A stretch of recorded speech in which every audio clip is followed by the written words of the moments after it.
Friends, Karthik தீப சீரியலை பற்றி தான் நம்ம இந்த வீடியோக்குள்ளே பார்க்க போகிறோம். வாங்க நம்ம வீடியோக்குள்ளே போகலாம். கார்த்தி வந்து கீதா வளைச்சிட்டு தன்னுடைய வீட்டுக்கு வந்துருந்தாங்க. வீட்டுக்கு வந்ததுமே கீதா கேட்குறாங்க, என்னங்க எனக்கு குளிக்கணும், ஸ்விம்மிங் பூல்லாம் இருக்குதா, எங்கே இருக்குது அப்படின்னு கேட்கும்போது அப்போ கார்த்தி சொல்கிறாங்க, அதெல்லாம் அங்கே கிடையாதுங்க அப்படிங்கிறாங்க.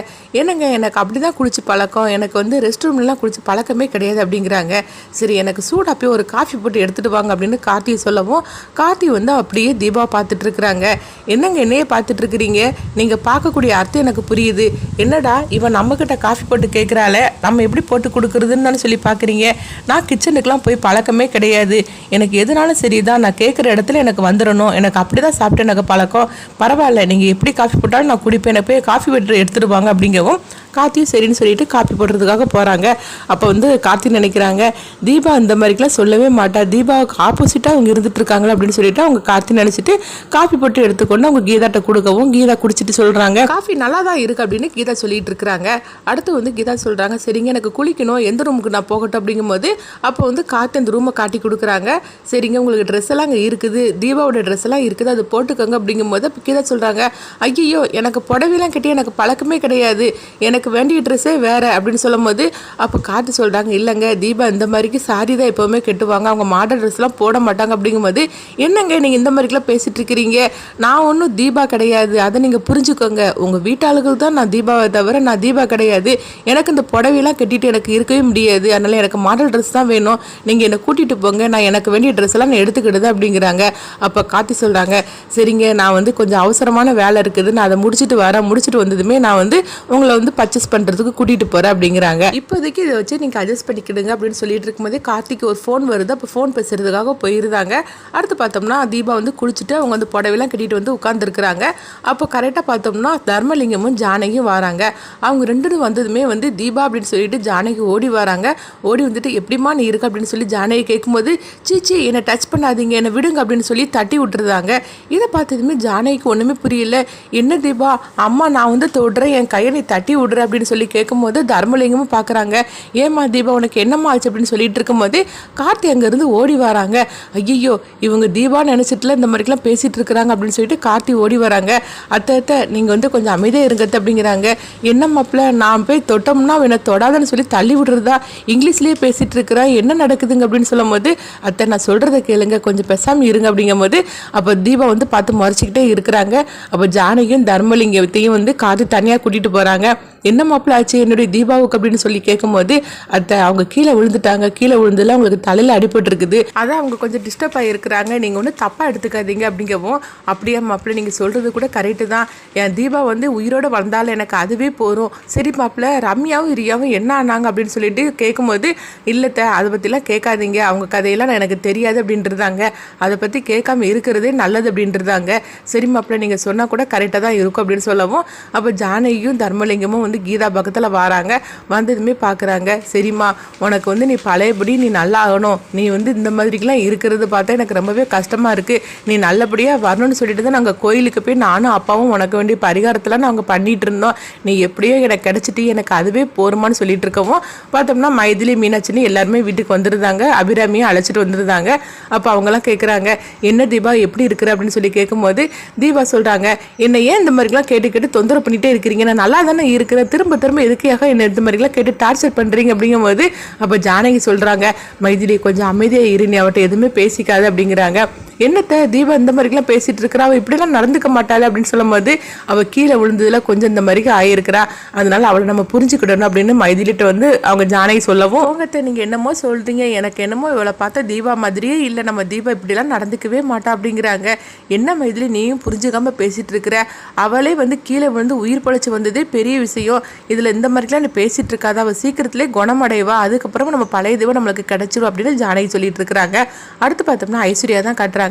ஐஸ்வர்யா நினைக்கிறாங்க, இந்த தீபா உயிரோடு இருக்கிற வரைக்கும் எனக்கு திக்கு திக்குன்னு பயமாக இருந்துகிட்டு இருக்குது, இவ எப்படி உயிர் பொழைச்சு வந்த, இவ கதையை முடிச்சலான்னு சொல்லி தான் ஹாஸ்பிட்டலுக்கு போனேன், ஆனால் அங்கேருந்து தப்பிச்சு வந்துட்டால, இவளை எப்படியே தீர்த்து கட்டியே தீரணும் அப்படின்னு ஐஸ்வர்யா நினைக்கிறாங்க. அபிராமி வந்து தீபாவை பக்கத்தில் கூப்பிடவும் தீபாவும் பக்கத்தில் போகிறாங்க. என்ன ஆண்டி எதுக்காக என்னை கூப்பிட்டீங்க அப்படின்னு சொல்லி கேட்கும்போது, என்ன தீபா என்னை எப்படி கூப்பிட்டேன்னு சொல்லி கேட்கும்போது ஆன்ட்டின்னு கூப்பிட்டு அப்படிங்கிறாங்க. தீபா வந்து என்னை அப்படிலாம் கூப்பிட மாட்டாளா, அத்தனை தான் கூப்பிடுவா அப்படின்னு சொல்லி இப்போ அவங்க பார்க்குறாங்க.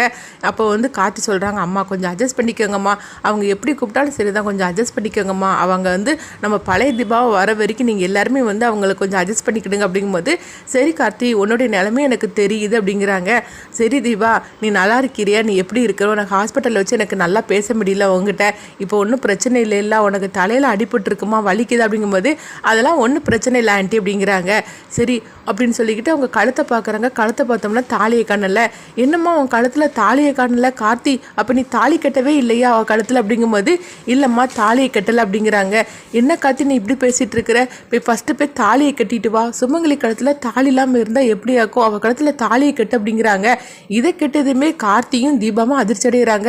ஐயோ என்னது தாலியை கட்ட போகிறாரா அப்படின்னு சொல்லிட்டு. அப்போ கார்த்தி சொல்கிறாங்க, அம்மா வேண்டாம்மா இப்போதைக்கு வேண்டாம், அவங்க எப்போ பழைய நிலைமைக்கு வராங்களோ அப்போ நான் அவங்க கழுத்தில் தாலி கட்டுறேன் அப்படிங்கும்போது, என்ன கத்தின்னு இந்த மாதிரிக்கு பேசிகிட்டு இருக்கிற அப்படிங்கும்போது ஜானகி சொல்கிறாங்க, ஆமாம் மாப்பிள்ள அவள் கழுத்தில் தாலியை கட்டுங்க, தாலி இல்லாமல் இருந்துட்டு இருக்கிற அப்படிங்கும்போது, இல்லை நான் சொல்கிறத கேளுங்க, இப்போதைக்கு தாலி கட்டாமல் இருக்கிறது தான் நல்லது, அவங்க வந்து பழைய நிலைமையில் அவங்க மாறட்டும், அதுக்கப்புறமா நம்ம தாலி கட்டிக்கிட்டுதான் அப்படின்னு சொல்லவும், அப்போ கார்த்தி நீ என்ன சொன்னாலும் நீ கேட்க போகிறது கிடையாது, நீ ஏதோ ஒரு முடிவில் இருக்கிற, சரி அப்படின்னு சொல்லிட்டு அபிராமியும் சொல்லியிருந்தாங்க. அடுத்து பார்த்தோம்னா கீதா வந்து சொல்கிறாங்க, என்னங்க எனக்கு தான் நான் சொன்னோம்ல அந்த ட்ரெஸ்லாம் எனக்கு கொடுத்துட்டு இருக்க முடியாது, எனக்கு வேறு ட்ரெஸ்ஸு வாங்கியிருந்தாங்கன்னு சொன்னோம்ல, என்னை கூட்டிகிட்டு போங்க அப்படிங்கவும் கார்த்தியும் சரின்னு சொல்லிட்டு அவங்க கூட்டிகிட்டு போகிறாங்க. கூட்டிகிட்டு போயிட்டு வரும்போது பார்க்குறாங்க, பார்த்தோம்னா கீதா வந்து அவங்க மாடல் ட்ரெஸ்லாம் போட்டுட்டு வராங்க, கையிலேயே நிறைய ட்ரெஸ் எல்லாம் வாங்கிட்டு வராங்க. இதை பார்த்ததுமே வீட்டில் உள்ள அவ்வளோருமே அதிர்ச்சி அடைகிறாங்க. இப்போ மீனாட்சி பார்க்குறாங்க, என்னது தீபா இந்த மாதிரிலாம் ட்ரெஸ் போட்டுட்டு வரா அப்படின்னு சொல்லிட்டு அதிர்ச்சி அடைகிறாங்க. ஆனால் நல்லா தான் இருக்குது அப்படின்னு சொல்லவும், என்ன கார்த்தி தீபா ரொம்பவே மாறிட்டா போலுக்கு, அவள் இப்படிலாம் ட்ரெஸ் போடவே மாட்டா, சொல்ல போனால் ஒரு இடம் நான் மாடல் ட்ரெஸ் போட சொன்னா நான் போடவே மாட்டேன்ட்டா, இப்போ என்னன்னா இந்த மாதிரிலாம் ட்ரெஸ் பண்ணிட்டு வராள் அப்படிங்கும்போது, அப்போ வந்து கீதா சொல்கிறாங்க, ஆமாம்மா இந்த புடவையில நீங்கள் எப்படி தான் கட்டிக்கிட்டு இருக்கிறீங்களோ தெரியல, எனக்கு அது சுத்தமாக பிடிக்கல, எனக்கெல்லாம் இந்த ட்ரெஸ் போட்டு தான் பழக்கம் அப்படிங்கிறாங்க. என்னது இந்த ட்ரெஸ் போட்டு தான் பழக்கமா அப்படின்னு சொல்லும் போது, அப்போ காது சொல்கிறாங்க, அண்ணி நான் தான் சொன்னோம்ல அவள் என்ன பண்ணாலும் நீங்கள் அட்ஜஸ்ட் பண்ணிக்கோங்கன்னு சொன்னோம்ல அப்படிங்கும்போது, ஆமாம் கார்த்தி நீங்கள் சொல்லியிருக்கிறீங்க, ஆனாலும் அந்த ட்ரெஸ் நல்லா தான் இருக்குது அப்படின்னு சொல்லிட்டு இருக்கிறாங்க. அடுத்து வந்து ஐஸ்வர்யா காட்டுறாங்க. ஐஸ்வர்யா நினைக்கிறாங்க, இது என்னது தீபா இந்த மாதிரிலாம் ட்ரெஸ் போட மாட்டாள, இவளுடைய எல்லாமே வந்து மாற்ற மாதிரிக்கு இருக்குது, இவ என்னமோ தீபா மாதிரியே இல்லையே, என்னமோ சரி நம்மளை பற்றின உண்மை இது வரைக்கும் சொல்லாமல் இருந்துட்டு இருக்கிறா, அது வரைக்கும் நம்ம தப்பிச்சுட்டு இருக்கிறோம் அப்படின்னு ஐஸ்வர்யா சொல்லிட்டு இருக்கிறாங்க. அப்போ அடுத்து வந்து காத்து நான் ஆஃபீஸ்க்கு கிளம்புறேன் அப்படிங்கும்போது, அப்போ கீதா சொல்கிறாங்க, என்னங்க நானும் உங்கள் கூட ஆஃபீஸ்க்கு வரேன் அப்படிங்கிறாங்க. என்னங்க சொல்லிட்டு இருக்கிறீங்க அப்படின்னு சொல்லும்போது, ஆமாம் எனக்கு இந்த வீட்டில் இருக்கிறது, இந்த கிச்சன் பக்கம் போகிறது, இது எதுவுமே எனக்கு பிடிக்காது, அதனால் நானும் ஆஃபீஸ்க்கு வரேன் அப்படிங்கும்போது, அப்போ மீனாட்சி சொல்கிறாங்க, என்ன தீபா நீ வந்து எப்போவுமே வந்து கிச்சனில் சமையலாம் நீ தானே செய்வ, என்ன இப்போ வந்து செய்ய மாட்டேங்கிற வாங்க அப்படின்னு சொல்லி கூப்பிடும்போது, என்னது நான் வந்து சமையல் பண்ணுறதா, எனக்கு அதெல்லாம் எனக்கு சுத்தமாக எனக்கு பிடிக்கவே செய்யாது, தண்ணி கூட நான் எடுக்கிறதுக்காக நான் கிச்சன் பக்கம் நான் போக மாட்டேன், அதனால வந்து நான் வந்து கிச்சனில் வேலை பார்க்குறதா, நான் அவர் கூட நான் ஆஃபீஸுக்கு போக போகிறேன் அப்படிங்கிறாங்க. என்னது இப்போ ஆஃபீஸுக்கு போக போகிறாரா அப்படின்னு சொல்லிட்டு மீனாட்சிக்கு வந்து சின்ன ஒரு டவுட் வருது, தீபா இந்த மாதிரிலாம் இருக்க மாட்டா, என்ன நடக்குதுன்னே ஒன்றுமே புரிய மாட்டேங்குது, கார்த்திக் கேட்டால் கீழே விழுந்தனால அவள் இந்த மாதிரிலாம் நடந்துக்கிட்டு இருக்கான்னு சொல்கிறாங்க, ஆனால் இவள் ஓவராகவே பண்ணிட்டு இருக்கிறாளே அப்படின்னு சொல்லிட்டு மீனாட்சி நினைக்கும். இப்போ ஐஸ்வர்யாவுக்கும் சந்தேகம் வருது, இது என்ன இவ உண்மையிலேயே தீபா தானே இல்லை வேற யாராவது இருக்குமா, இவன் இப்படிலாம் இருந்துக்கிட்டு இருக்கிறா, இப்படிலாம் பண்ண மாட்டல அப்படின்னு சொல்லி நினச்சிட்டு இருக்கிறாங்க. அப்போ வந்து தீபா சொல்கிறாங்க, என்னங்க எனக்கு போய் ஒரு ஜூஸ் போட்டு எடுத்துகிட்டு வாங்க அப்படின்னு சொல்லிடுவோம். அப்போ மீனாட்சி சொல்கிறாங்க, என்ன தீபா நானா ஜூஸ் போட்டு எடுத்துகிட்டு வரணும் அப்படிங்கும்போது, ஆமாம் உங்களை தான் சொல்லிட்டு இருக்கிறேன், ஜூஸ் போட்டு எனக்கு எடுத்துகிட்டு வாங்க அப்படின்னு சொல்லவும், நான் இப்போ ஆஃபீஸ்க்கு கிளம்புறேன், அதனால் அதுக்கு முன்னாடி எனக்கு ஜூஸ் குடிக்கணும் அப்படிங்கிறாங்க. சரி தீபா நான் போய் ஜூஸ் போட்டு எடுத்துகிட்டு வரேன் அப்படிங்கும்போது, அப்போ தீபா வந்து சோபாவில் உட்காந்துருக்குறாங்க, கால் மேல் கால் போட்டு அவங்க உட்காந்துருக்குறாங்க. அப்போ அங்கே அபிராமி வராங்க, ஆனாலும் அவங்க வந்து கொஞ்சம் தெனாவட்ட இருக்கிற மாதிரி தான் இருக்கிறாங்க. அப்போ வந்து காது சொல்கிறாங்க, நான் சொல்கிறத கேளுங்க, கொஞ்சம் கால் மேலே கால் போட்டிருக்கிறீங்களா, அது எடுங்க, அம்மா முன்னாடி இப்படிலாம் உட்காராதீங்க, தீபா இப்படிலாம் பண்ண மாட்டா அப்படிங்கும்போது கொஞ்சம் பேசாமல் இருக்கிறீங்களா அப்படின்னு சொல்லி அவங்க திட்டவும், மீனாட்சி வந்து ஜூஸ் எடுத்துக்கொண்டு கொடுக்குறாங்க. அப்போ வந்து அவங்க ஜூஸை வந்து அவங்க குடிச்சிட்டு இருக்கிறாங்க தீபா. இதை பார்த்துட்டு அபிராமி பார்க்குறாங்க, என்னது தீபா இந்த மாதிரிலாம் இருக்க மாட்டாள அப்படின்னு சொல்லி அவங்க நினைக்கிறாங்க. சரி தீபா நீ எங்கே போக போகிற அப்படிங்கும்போது, நான் ஆஃபீஸ்க்கு கிளம்புறேன் அப்படிங்கிறாங்க. என்னது நீ ஆஃபீஸ்க்கு கிளம்புறியா அப்படின்னு சொல்லி கேட்கும்போது, அப்போ காத்து சொல்கிறாங்க, இல்லைம்மா அவங்களுக்கு வந்து வீட்டில் இருந்து அவங்களுக்கு போர் அடிக்குதுன்னு சொன்னாங்க, அதனால தான் சரி நம்ம ஆஃபீஸ்க்கு அவங்களை கூட்டிகிட்டு போகலான்னு சொல்லி நினச்சேன் அப்படிங்கவும், அப்போ அபிராமி சொல்கிறாங்க, தீபா நீ ஒரு பாட்டு படிப்பையில் எப்போவுமே அந்த பாட்டை எனக்காக இப்போ பாட அப்படிங்கிறாங்க. என்னது பாட்டெல்லாம் எனக்கு பாடவே வராது அப்படிங்கிறாங்க.